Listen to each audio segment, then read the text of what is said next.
So we all have our own biases. For example, some of us tend to think that it's very difficult to transform failing government systems. When we think of government systems, we tend to think that they're archaic, set in their ways, and perhaps the leadership is just too bureaucratic to be able to change things.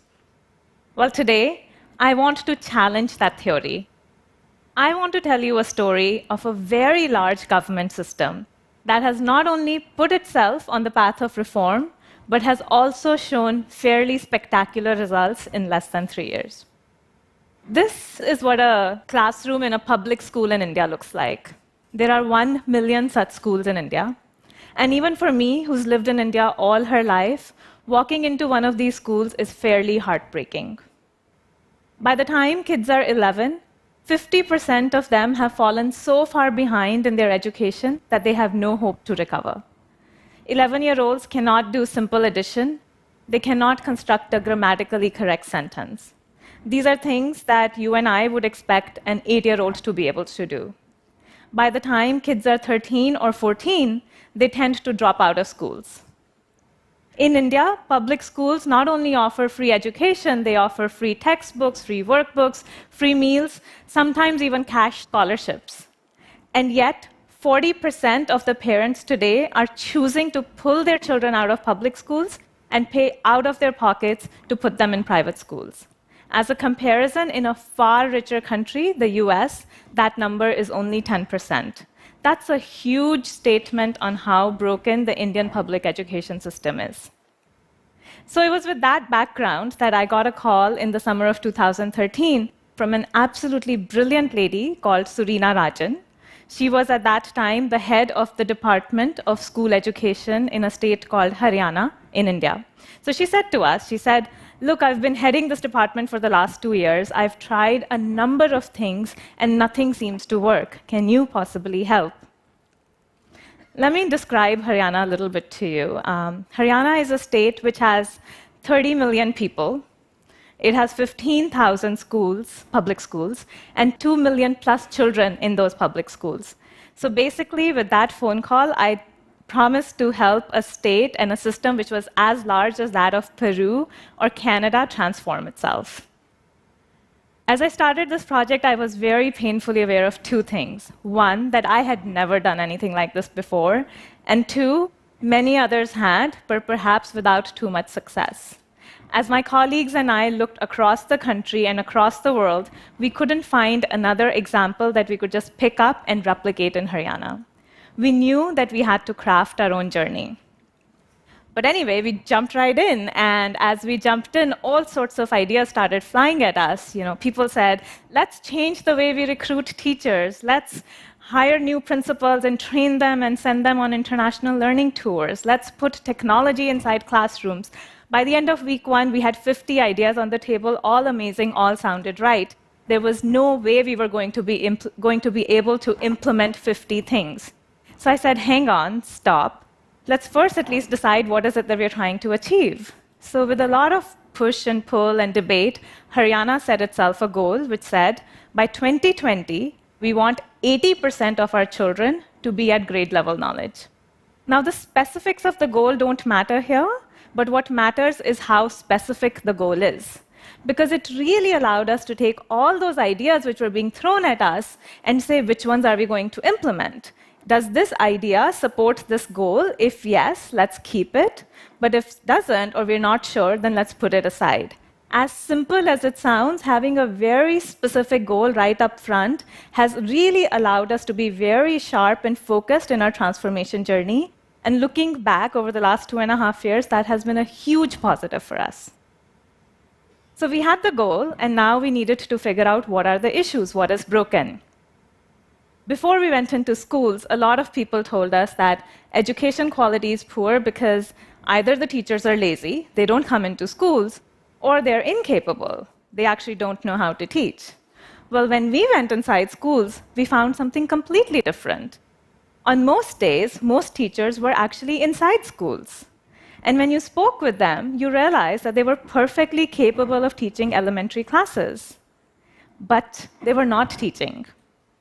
I went to a school where the teachers were getting the construction of a classroom and a toilet supervised.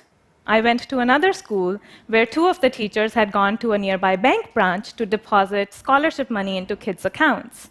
At lunchtime, most teachers were spending all of their time getting the midday meal cooking supervised and served to the students. So we asked the teachers, we said, what is going on? Why are you not teaching? And they said, but this is what's expected of us. When a supervisor comes to visit us, these are exactly the things that he checks. Has the toilet been made? Has the meal been served?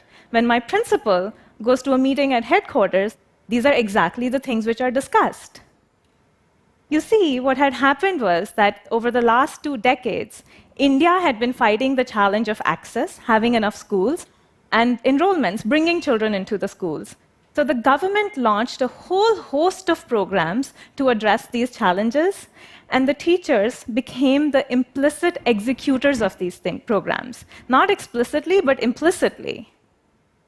And now, what was actually needed was not to actually train teachers further or to monitor their attendance, but to tell them that what is most important is for them to go back inside classrooms and teach.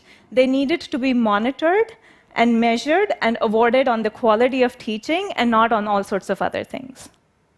So as we went through the education system, as we delved into it deeper, we found a few such core root causes which were shaping how people behaved in the system. And we realized that unless we changed those specific things, we could do a number of other things. We could train, we could put technology into schools, but the system wouldn't change. And addressing these non-obvious core issues became a key part of the program. So we had the goal, and we had the issues, and now we needed to figure out what the solutions were. We obviously did not want to recreate the wheel, so we said, let's look around and see what we can find. And we found these beautiful, small pilots, experiments all over the country and all over the world. Small things being done by NGOs, being done by foundations. But what was also interesting was that none of them actually scaled. All of them were limited to 50, 100, or 500 schools. And here we were looking for a solution for 15,000 schools. So we looked into why. If these things actually work, why don't they actually scale? What happens is that when a typical NGO comes in, they not only bring in their expertise, but they also bring in additional resources. So they might bring in money, they might bring in people, they might bring in technology. And in the 50 or 100 schools that they actually operate in, those additional resources actually create a difference. But now imagine that the head of this NGO goes to the head of the school education department and says, hey, now let's do this for 15,000 schools. Where is that guy or girl going to find the money to actually scale this up to 15,000 schools? He doesn't have the additional money, he doesn't have the resources. And hence, innovations don't scale. So right at the beginning of the project, what we said was, whatever we have to do has to be scalable. It has to work in all 15,000 schools. And hence, it has to work within the existing budgets and resources that the state actually has. Much easier said than done. I think this was definitely the point of time when my team hated me. We spent a lot of long hours in office, in cafes, sometimes even in bars, scratching our heads and saying, where are the solutions? How are we going to solve this problem? In the end, I think we did find solutions to many of the issues. I'll give you an example. In the context of effective learning, one of the things people talk about is hands-on learning. Children shouldn't memorize things from books, they should do activities, and that's a more effective way to learn, which basically means giving students things like beads, learning rods, abacuses. But we did not have the budgets to give that to 15,000 schools, 2 million children. We needed another solution. Couldn't think of anything.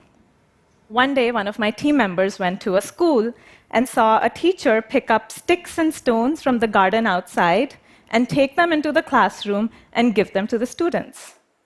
That was a huge eureka moment for us. So what happens now in the textbooks in Haryana is that after every concept, we have a little box, which are instructions for the teachers, which say, hey, to teach this concept, here's an activity that you can do, And by the way, in order to actually do this activity, here are things that you can use from your immediate environment, whether it be the garden outside or the classroom inside, which can be used as learning aids for kids. And we see teachers all over Haryana using lots of innovative things to be able to teach students. So in this way, we were able to, whatever we designed, we were actually able to implement it across all 15,000 schools from day one. Now, this brings me to my last point. How do you implement something across 15,000 schools and 100,000 teachers? The department used to have a process which is very interesting. I like to call it the chain of hope. They would write a letter from the headquarters and send it to the next level, which was the district offices. They would hope that in each of these district offices, an officer would get the letter, would open it, read it, and then forwarded it to the next level, which was the block offices. And then you would hope that at the block officer, somebody else got the letter, opened it, read it, and forwarded it eventually to the 15,000 principals. And then one would hope that the principals got the letter, received it, understood it, and started implementing it. It was a little bit ridiculous. Now, we knew technology was the answer, but we also knew that most of these schools don't have a computer or email. However, what the teachers do have are smartphones. They're constantly on SMS, on Facebook, and on WhatsApp. So what now happens in Haryana is all principals and teachers are divided into hundreds of WhatsApp groups, and anytime something needs to be communicated, it's just posted across all WhatsApp groups. It spreads like wildfire. You can immediately check who has received it, who has read it. Teachers can ask clarification questions instantaneously. And what's interesting is it's not just the headquarters who are answering these questions. Another teacher from a completely different part of the state will stand up and answer the question. Everybody's acting as everybody's peer group, and things are getting implemented. So today, when you go to a school in Haryana, things look different. The teachers are back inside classrooms, they're teaching, often with innovative techniques. When a supervisor comes to visit the classroom, he or she not only checks the construction of the toilet, but also what is the quality of teaching. Once a quarter, all students across the state are assessed on their learning outcomes, and schools which are doing well are rewarded, and schools which are not doing so well find themselves having difficult conversations. Of course, they also get additional support to be able to do better in the future. In the context of education, it's very difficult to see results quickly. When people talk about systemic, large-scale change, they talk about periods of 7 years and 10 years, but not in Haryana. In the last 1 year, there have been 3 independent studies, all measuring student learning outcomes, which indicate that something fundamental, something unique is happening in Haryana. Learning levels of children have stopped declining, and they have started going up. Haryana is one of the few states in the country which is showing an improvement, and certainly the one which is showing the fastest rate of improvement.